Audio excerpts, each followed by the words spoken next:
Здравейте, днес сме с Раул Торес, всички го познавате вече. Господин Торес, бихте ли ми разказал какво е за вас музите? Здравейте на всички, Атака Чичо.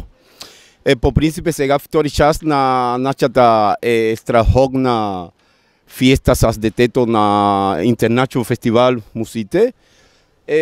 За мен Мусите е страхотно фестивал, защото децата е най-важно. Трябва да имат страхотно развитие, движение, децата има свои енергии и там да използвам на тази фестивал като състезание. Ние сме винаги върви напред, ние сме трябва винаги номер едно.